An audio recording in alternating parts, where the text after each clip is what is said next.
Okay. So now going into the 2014 paper. 2014 paper is one of the easiest papers in terms of past papers. 2013 was the hardest. So quickly give me answers. We can probably we'll finish this and we'll wrap things off. Okay. Economics is the study of which one is the most correct. Scarcity and full employment, scarcity and production, scarcity and choice, scarcity and efficiency, scarcity and substitutability. Because of scarcity, what should we do, Lama? Because of scarcity, we should make a because of scarcity, we should make a choice, right? Remember, we have scarce resources, so we have to choose. We have to decide on what to produce, how to produce, whom to produce, right? We have to make choices. So the most correct answer here is Lama, or look correct. It's number 3, scarcity and choice. Okay. Not production. Number 2. Okay, this is also easy. What do you all think about this? Opportunity cost is defined as the other opportunities sacrificed for obtaining something, the financial cost of obtaining something, the cost of time of obtaining something, the total fixed and variable cost of obtaining something, the value of the best alternative sacrifice. What's opportunity cost? Is opportunity cost everything that you sacrifice, or is opportunity cost your next best alternative that you sacrifice? Now, let's say, now I made a very tough decision when fitting this class. So usually how my classes are scheduled is I try to put most of my classes on weekdays and I try to keep Friday night free.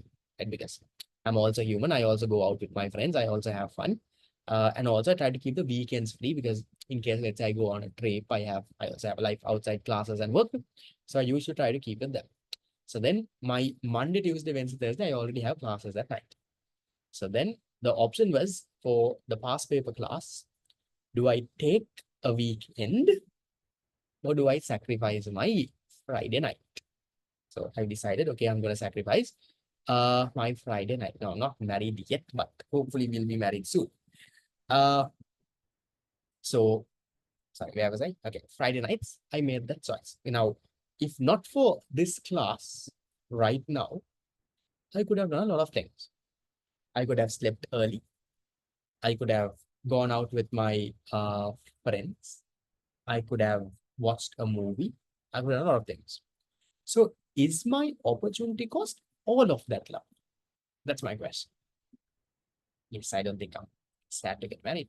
Is that or is everything my opportunity cost?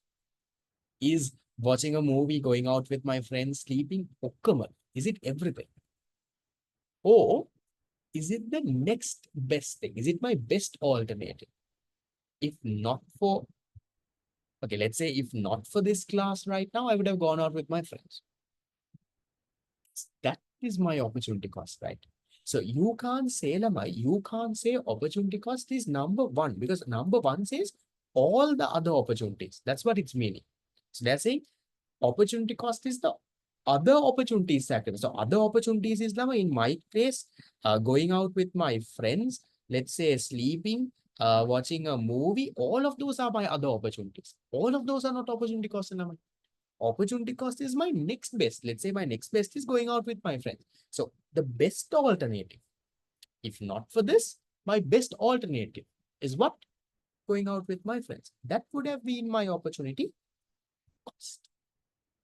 So that is your answer. Number 5. Maybe 5 is not there. You can say most correct is 1, but 5 is there. So therefore you will go with 5. Right. So with all of this opportunity cost and all of that, I decided if you all don't come for class, if you want the recording, you have 1,000 rupees to pay.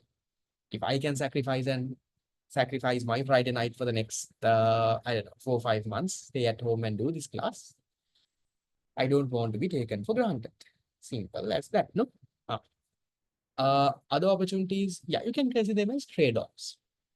Somewhere fine. Okay. Right. This one, if you were listening at the beginning, you can give me an answer. We discussed this.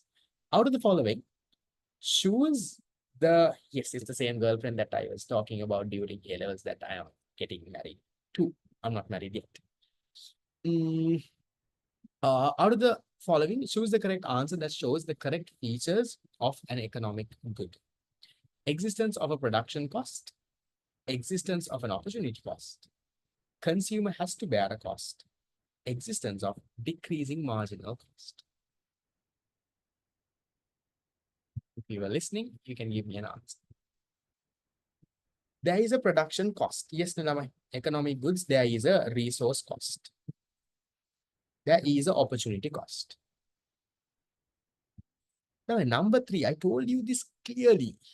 Consumer has to bear a cost. Is that a characteristic? This is where you go wrong. This is where your learning comes. I told you the consumer sometimes might have to pay a price. Sometimes he might get it for free also. Therefore, I told you having to pay a price is not a characteristic. Because sometimes he will pay, sometimes he won't pay.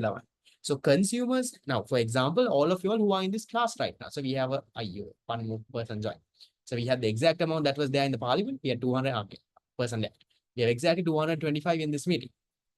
So all of us, the consumers, forget about me, we all are not paying a price.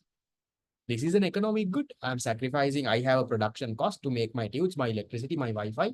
There's a production cost. There is an opportunity cost. If not for this class, I would have gone out with my friends. It's an economic good. But as a consumer, are you paying a price for this? So consumers having to bear a cost, that is not an essential characteristic. They might sometimes, they might not sometimes.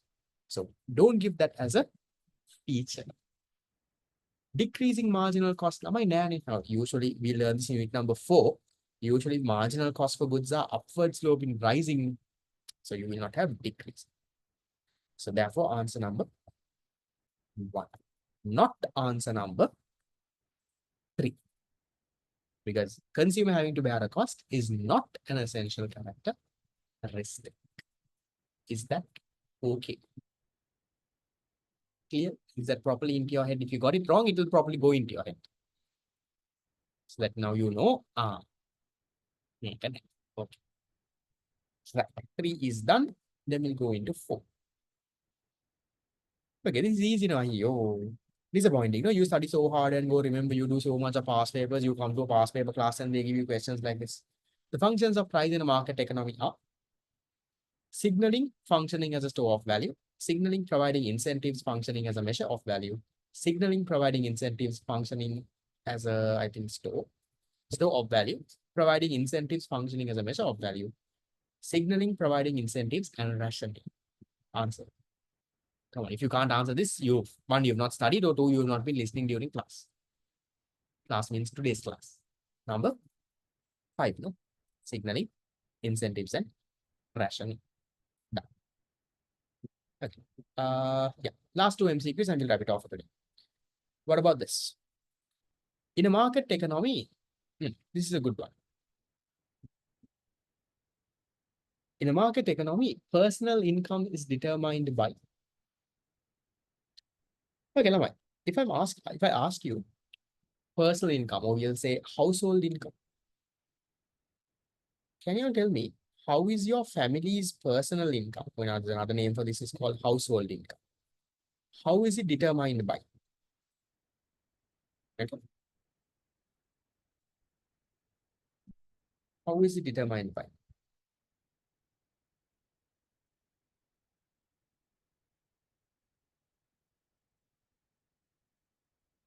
Your income. Your income, Lamai. Don't you think? Now, okay, I'll give you my, okay, I'll take an example, hypothetical example. Let's say my family. So in my family, Lamai, me and my father, both of us work. So we have 2 labor units. We have 2 labor units. Let's say, Lamai, each of us are earning 50,000 a month. 2 of us are earning 50,000 a month. So therefore, this is our quantity of this is the quantity that we are exchanging in the market. Now, we have 3 labor units. My mother is also there. She can also work, but she's not working. So we are only exchanging 2 factors. Me and my father are the only ones who are going to work. And this is the price that is paid for our labor. Each of us get paid 50. So from this, we get 100,000. Then let's say now will assume I have one building. I have a building in Colombo 7. I don't, but let's assume I have one building at Colombo 7, which I have given at rent for a shopping mall. That is earning me, let's say, 500,000 a month. So that is capital.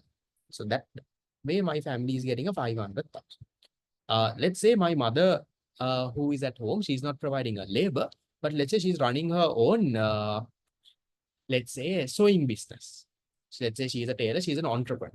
So we have one entrepreneur. She is earning, let's say, 75,000 a month. So that is that. So my total family's income will be how much, Lamai? My total family's income is 100 plus 500 plus 75. That's a 675,000. So how did this number come? That's what they're asking. They're asking personal income is determined by what? Personal income is determined by number one, how much of factors of production you have. So in my family, we had 2 labor, 1 capital, building is capital, 1 entrepreneur. So we had 4 factors of production in total. Then what is the price of each of these factors? For labor, we got 50,000. For a building, for capital, we got 500,000. For entrepreneurship, we got 75,000. So that is what determines that 675,000 my family is earning. We are not, but I'm just saying. So don't you think? So personal income is determined by what, Lamai? Personal income is determined by the factor price. Factor price is this. Here, my second column, factor price. In the factor market and the quantity exchange. These are the quantity that we are exchanging. We are providing 2 labor, we are providing 1 capital, we are providing 1 entrepreneurship. So that put together only, you get that 675,000. Is that clear? How is personal income determined by? It's how much of factors of production you own.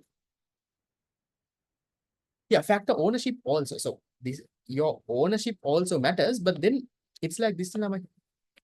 Now, why not number 5? Number 5 is a good answer if number 4 is not there. Now, see, sorry, not property ownership. We'll say this is calling factor ownership. Now, let's say, in my family, let's say, we have 5 people in my family. So we own 5 labor units. We own 5 labor units. But are all 5 of us working, Will my income be determined based on all 5 of us? No. Even though we have 5 people in our family, 5 labor units who can work, only 2 people are working, right? So my factor ownership is 5. But the quantity exchange in the market is only 2. Only 2 people are going to work. So that's why it's better to say quantity exchanged than simply saying quantity owned. I might own 5 but all 5 might not work. Now, for example, I might own 10 buildings, but I have only given 2 buildings for rent. So my income is based on that 2 buildings, not based on the 10 buildings I own. That is why quantity exchanged is more relevant than saying quantity owned. Is that okay? Yeah, this you all learn under personal income in unit number 1. I'll just quickly summarize. If this is the first time that you all are hearing it, then there's a problem. You have not learned the unit. So personal income, personal income is your household income, your family's income. So they're asking you, how is your family's income determined by? So I am saying your family's income is determined by number 1, how much of factors of production you offer to the market.